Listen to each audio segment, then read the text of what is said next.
Capítulo 1. Componentes. Material necessário. A facilidade de querer montar um PC se deve ao fato de que hoje os dispositivos modernos têm interfaces muito simples de serem conectadas.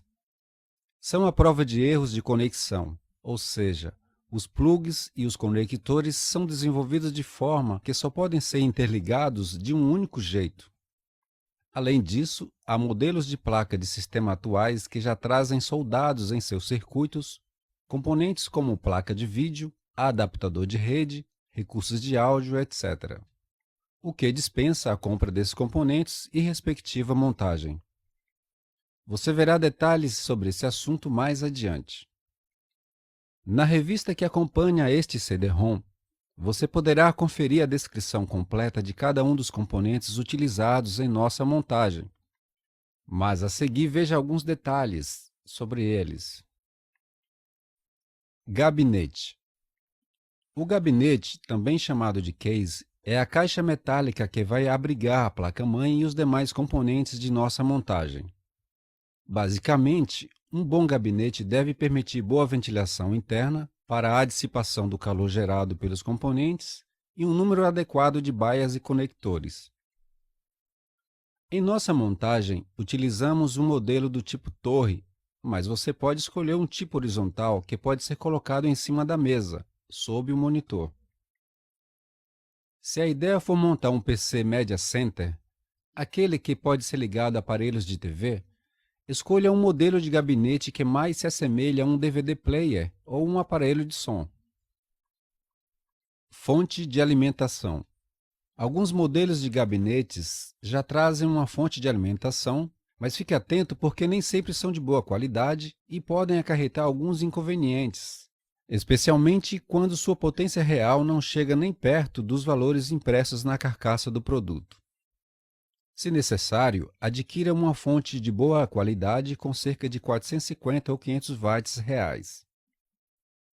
Uma fonte moderna já deve possuir no mínimo os seguintes conectores no chicote de cabos: um conector ATX de 24 pinos para alimentar a placa-mãe, um conector ATX de 4 pinos para alimentar o processador e dois conectores SATA para alimentar os drives de disco rígido e gravador de DVD.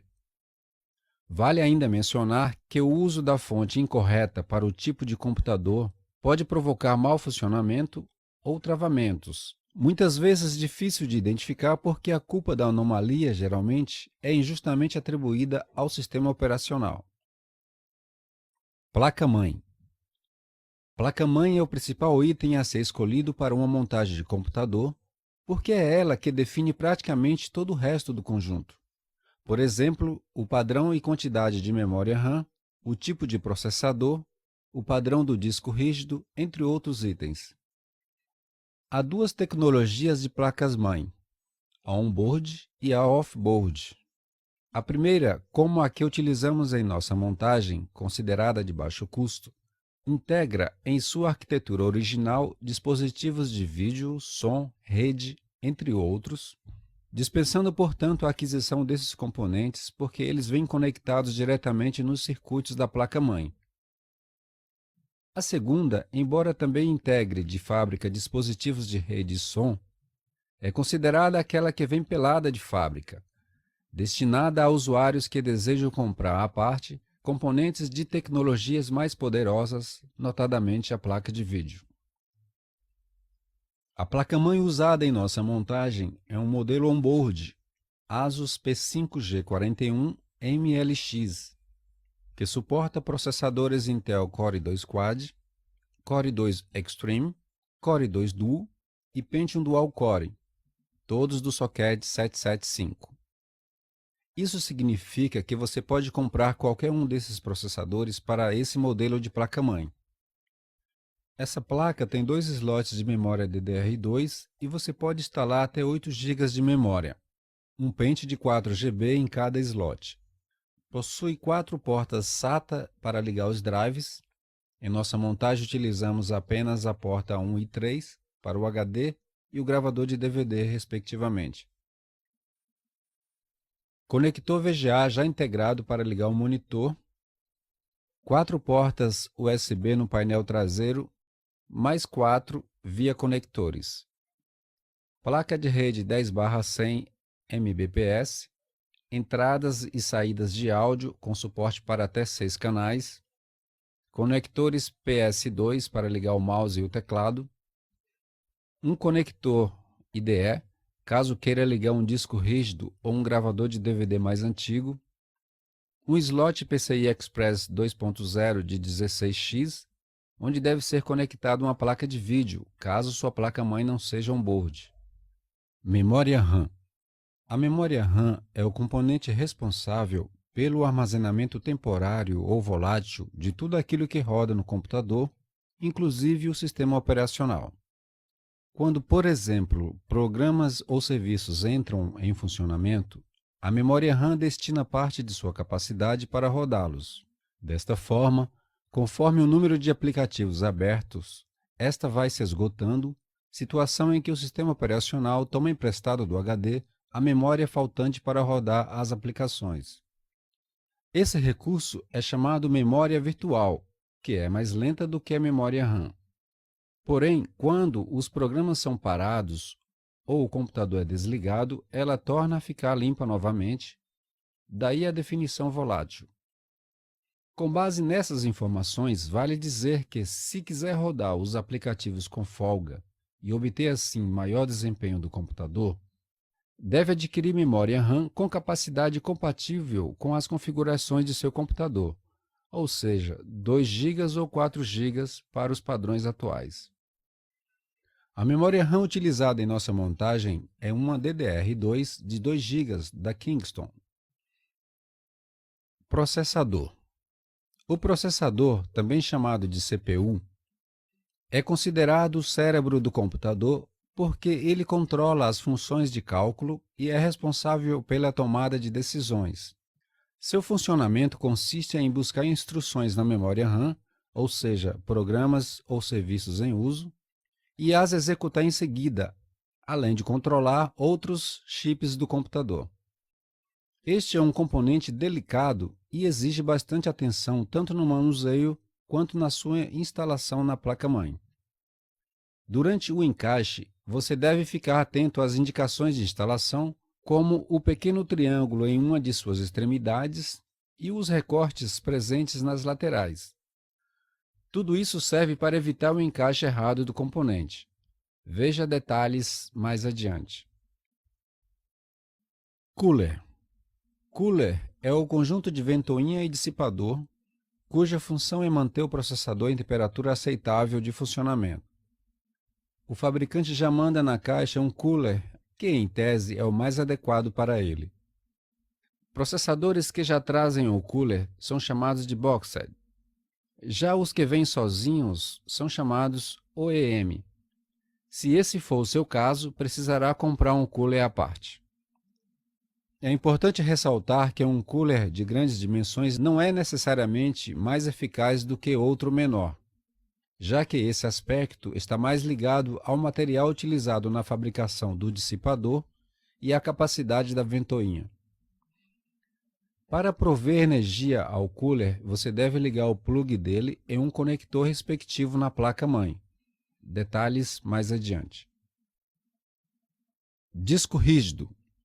O disco rígido, também chamado de HD, é o dispositivo de armazenamento permanente, ou seja, ao gravar dados, eles permanecem salvos, exceto se você apagá-los espontaneamente. Por esse motivo, o sistema operacional instalado na máquina, os arquivos e os programas permanecem inalterados quando você desliga o computador. É exatamente o contrário do que ocorre com a memória RAM, que armazena as informações apenas durante o uso. Veja mais detalhes na revista que acompanha este multimídia. O disco rígido usado em nossa montagem é um SATA de 250 GB da Samsung. A instalação desse componente é bastante simples. Basta ligar os cabos do tipo SATA nos conectores de dados e de energia. Gravador de DVD. O gravador de DVD serve tanto para ler como para gravar CDs e DVDs. Atualmente não vale a pena comprar um drive combo que lê CD e DVD, mas não grava DVD.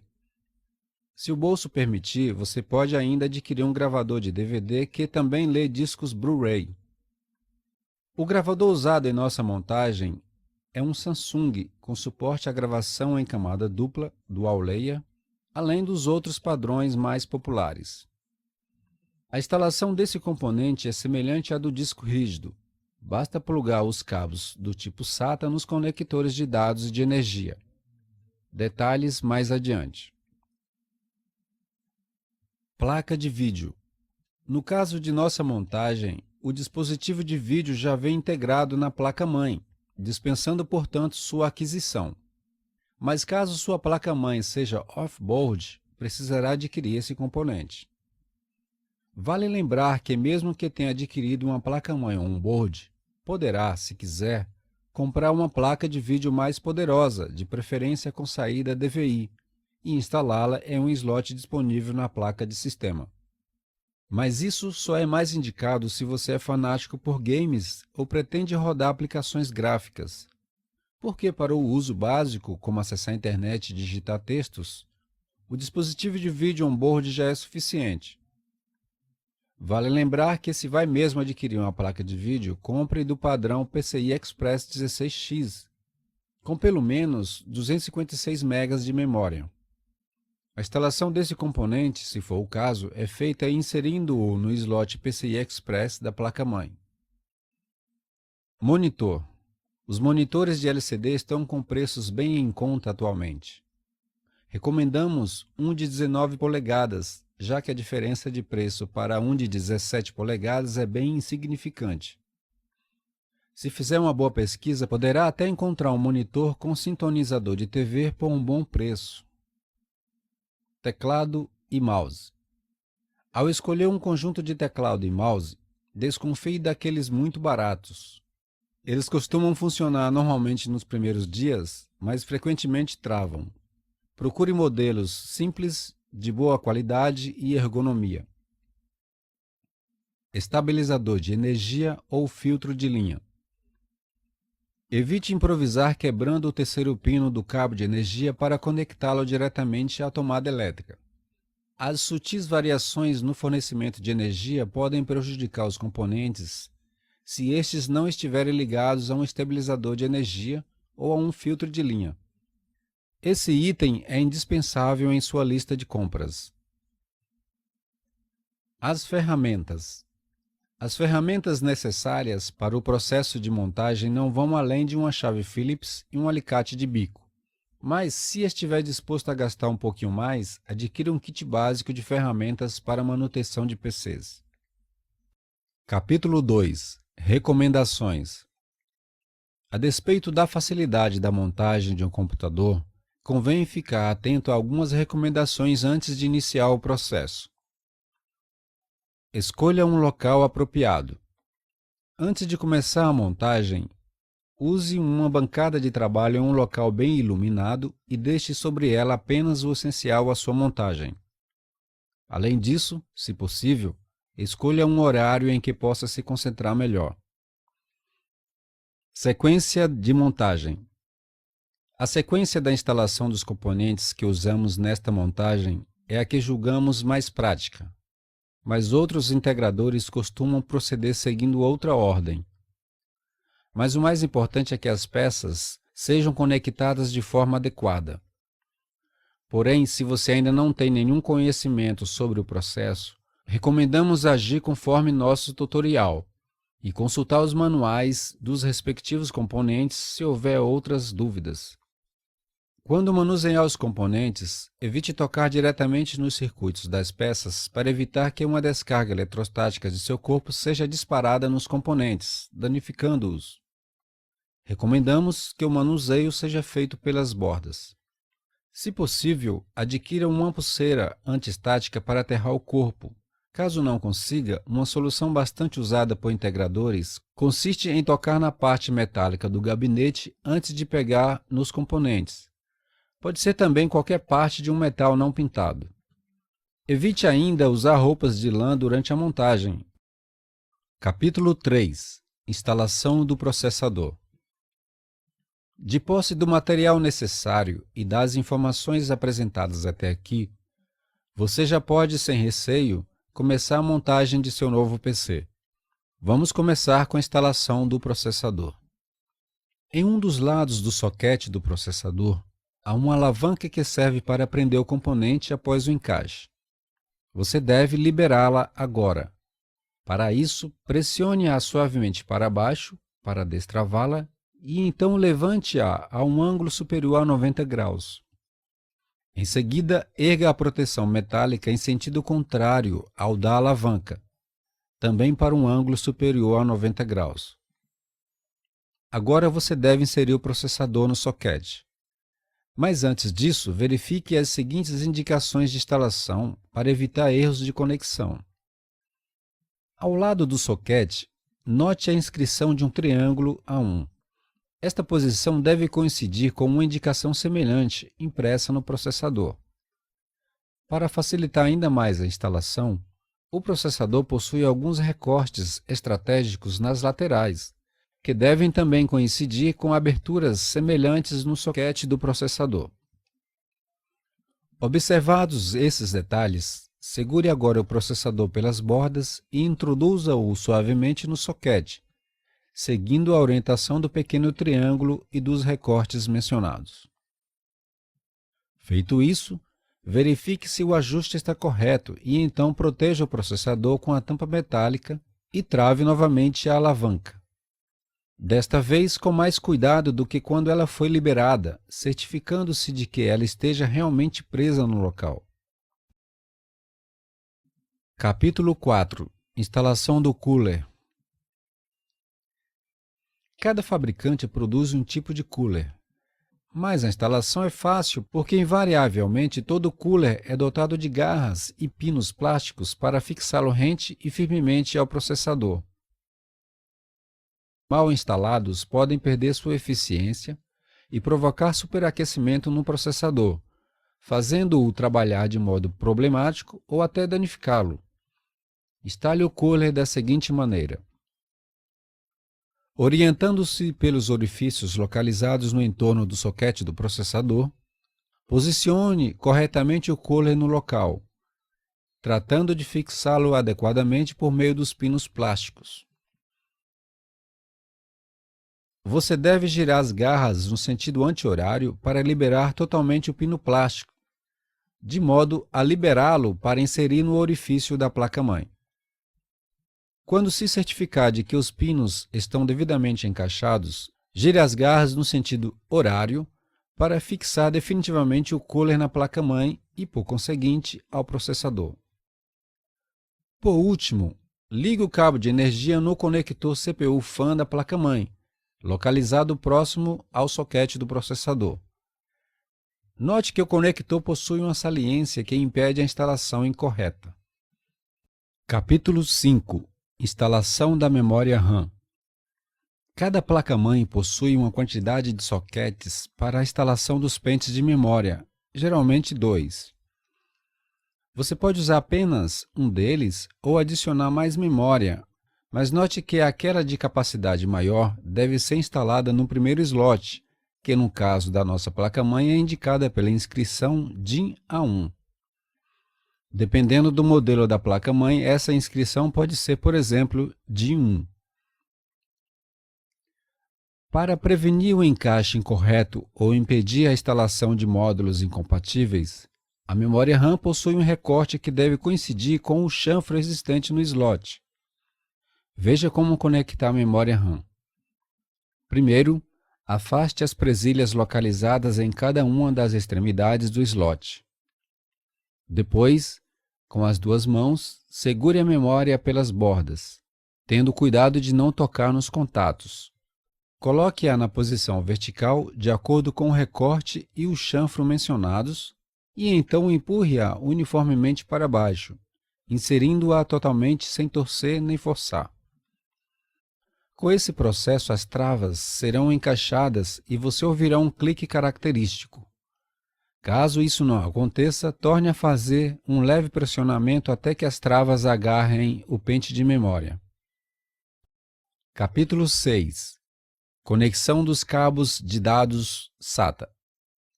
Tanto o disco rígido como o gravador de DVD, utilizam o mesmo cabo do tipo SATA, cuja ligação é bastante simples.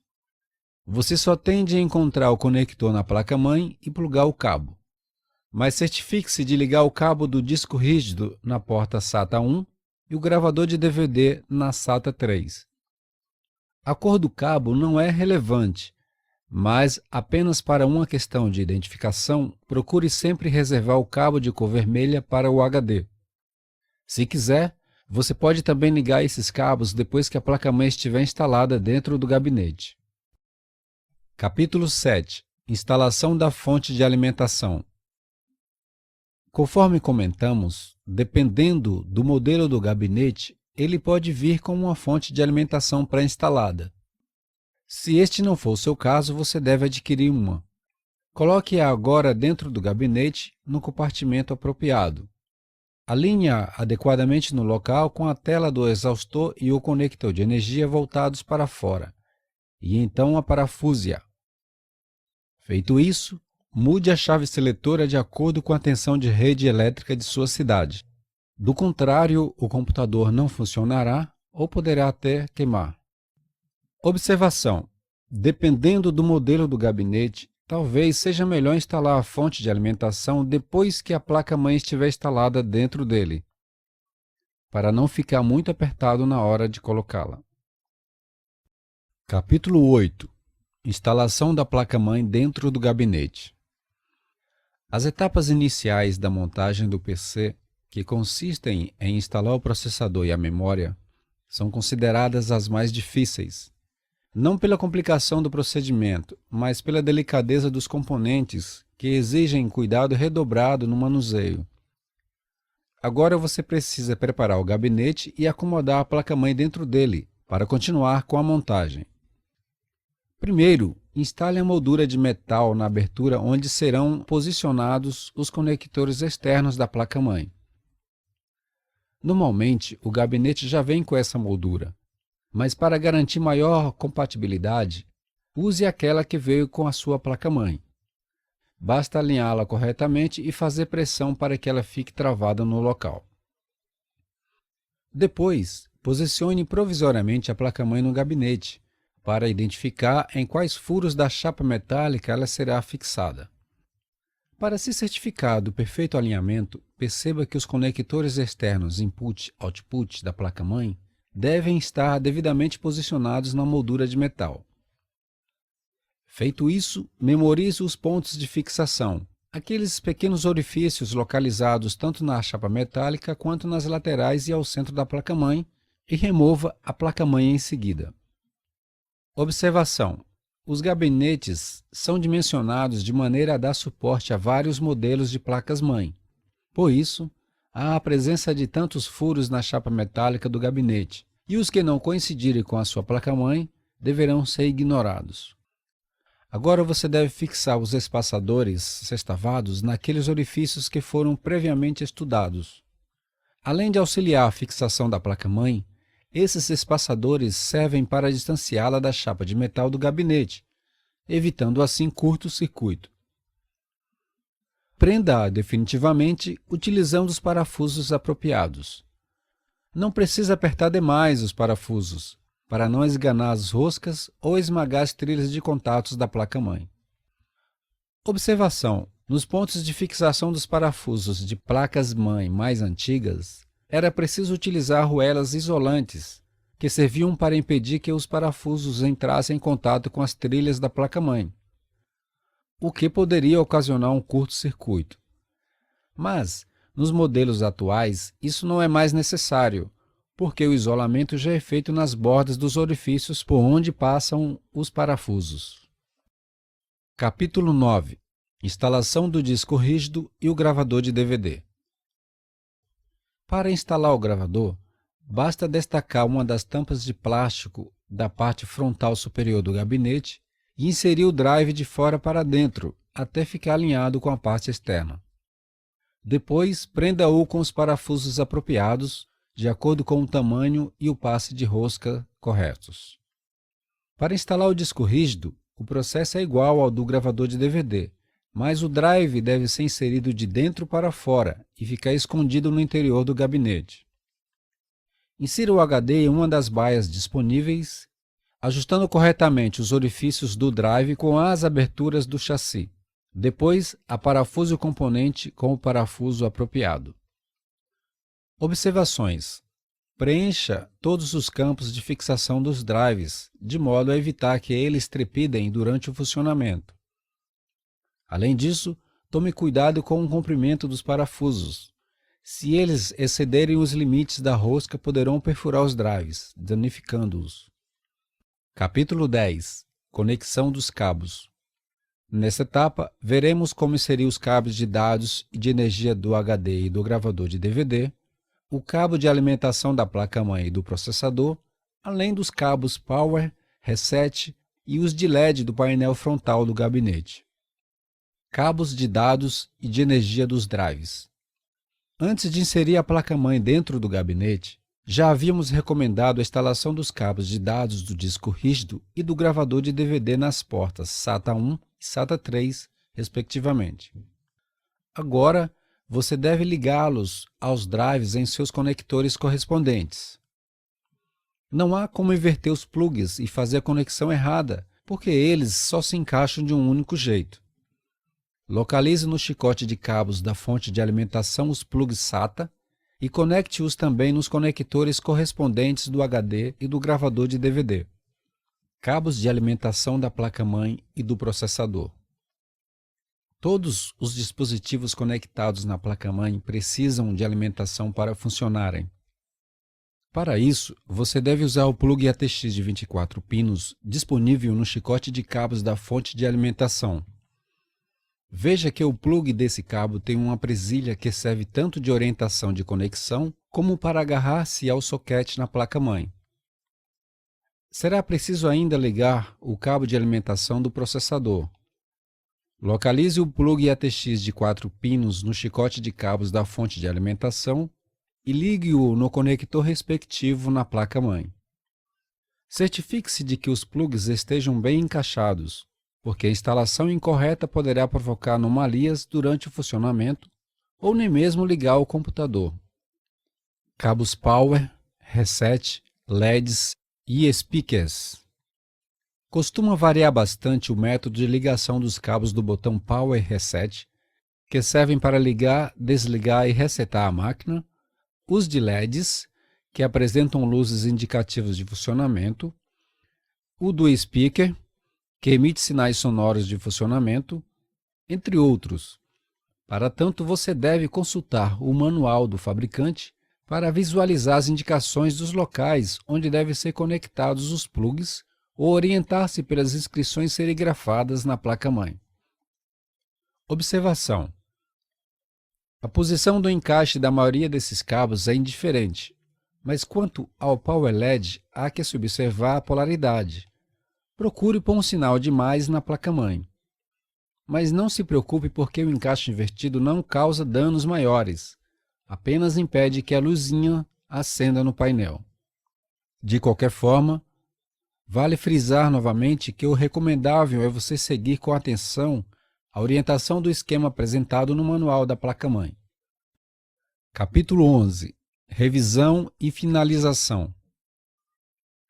Se você seguiu corretamente nossas instruções, a montagem de seu computador já está concluída.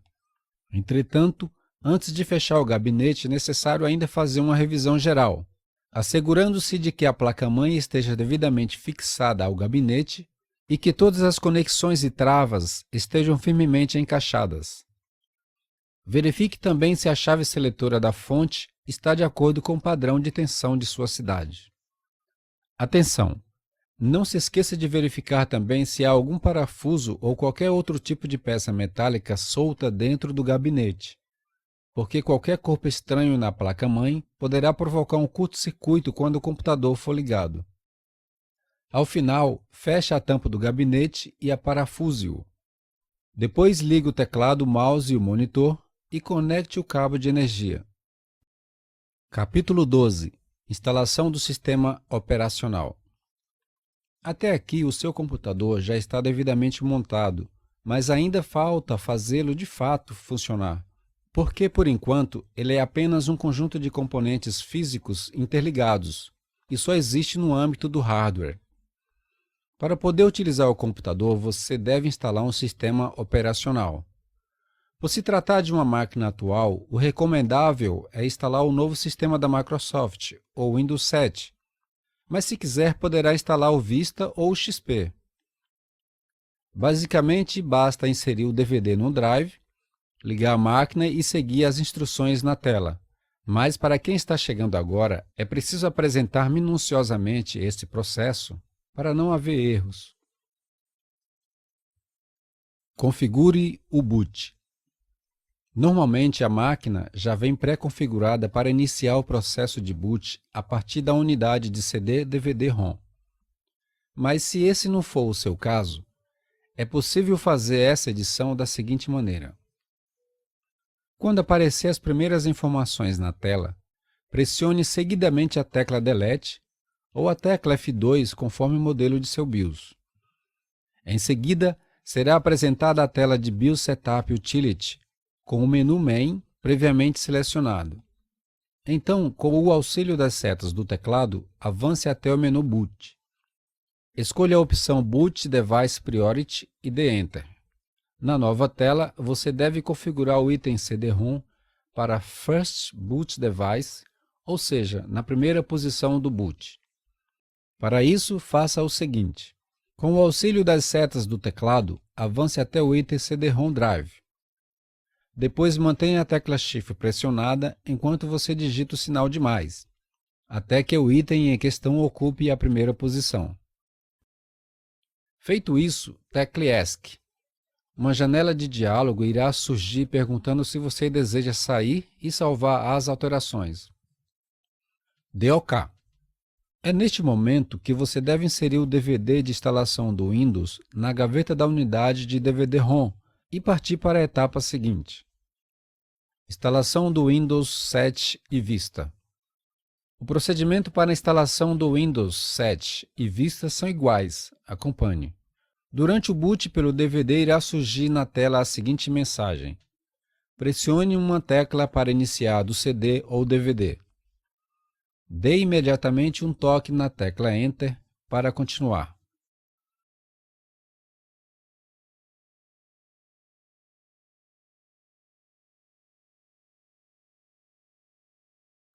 Será apresentada em seguida a primeira tela do assistente de instalação. Por padrão, todas as configurações do idioma português estarão selecionadas e você só precisa clicar em Avançar. Na próxima tela, clique em Instalar agora para iniciar o processo.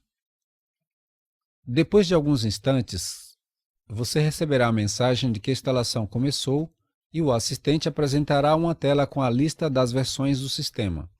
Você pode instalar qualquer uma delas, mas selecione exatamente aquela que você comprou porque o número de ativação que consta no rótulo do produto só valerá para ela. Clique em Avançar. Na tela seguinte, marque o item Aceito os termos da licença e clique em Avançar. Agora você deve escolher uma das opções de instalação, atualização ou personalizada. A primeira atualiza o sistema mantendo os arquivos, as configurações e os programas da versão anterior, e a segunda apaga tudo da unidade selecionada e faz uma instalação limpa do sistema. Como estamos fazendo a instalação em um computador novo, escolha a segunda opção. Selecione a unidade de disco rígido que deseja instalar o sistema e clique em Avançar. A partir daí, o assistente copiará os arquivos para o disco rígido e iniciará a instalação.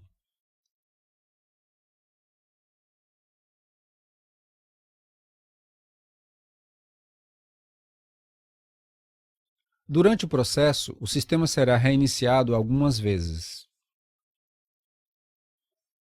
Observação: não é mais necessário pressionar nenhuma tecla quando surgir novamente aquela mensagem. Pressione uma tecla para iniciar do CD ou DVD. Senão, a instalação será recomeçada do zero novamente. Quando surgir a tela a seguir, crie um nome de usuário, o seu primeiro nome, por exemplo, e um nome para o computador, uma variação do nome de usuário, por exemplo. Clique em Avançar. Agora, crie uma senha de login do Windows. Repita-a em seguida. É obrigatório criar uma dica que o ajude a se lembrar da senha. Clique em Avançar. Localize o número serial na caixa do Windows e digite-o nessa tela. Ou deixe para depois que o sistema já estiver instalado. Clique em Avançar. Na próxima tela, você pode escolher uma entre duas opções de segurança, ambas sobre a prioridade das atualizações do sistema que a Microsoft disponibiliza periodicamente. Descarte-as por enquanto, clicando em Perguntar depois. Na tela de ajuste de data e hora, certifique-se de que está tudo certo e clique em Avançar.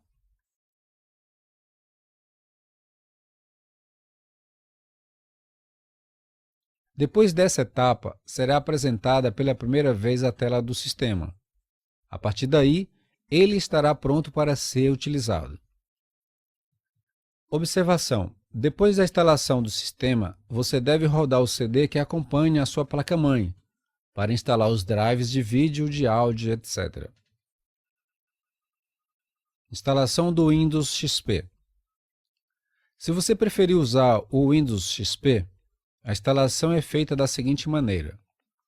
Reinicie o PC e tão logo apareça na tela a mensagem pressione uma tecla para iniciar do CD, dê Enter para iniciar a leitura do CD do Windows XP.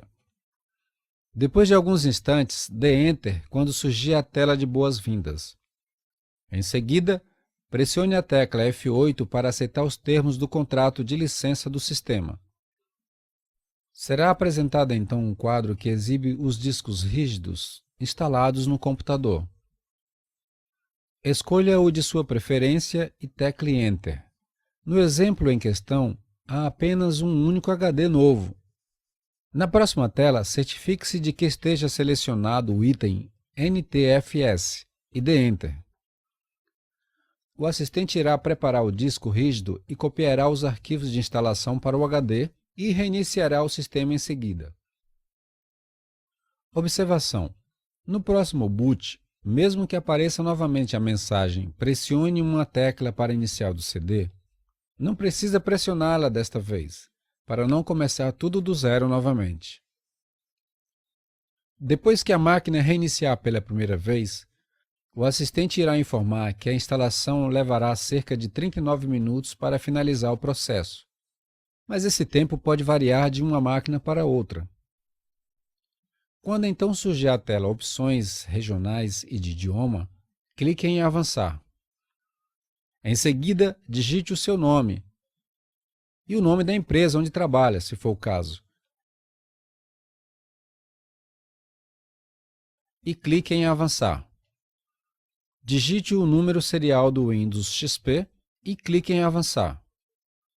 Agora, dê um nome para descrever o seu computador e clique em Avançar.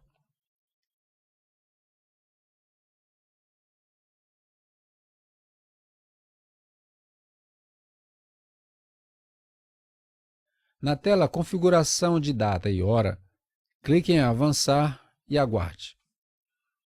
O sistema será reiniciado novamente e apresentará a tela de boas-vindas.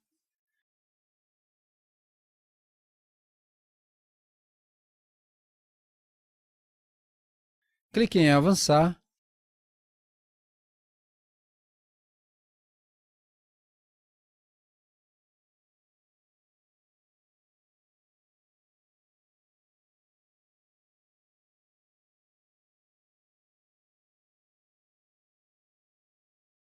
e, em seguida, na tela Por quem será usado o computador, digite o seu nome e clique em Avançar.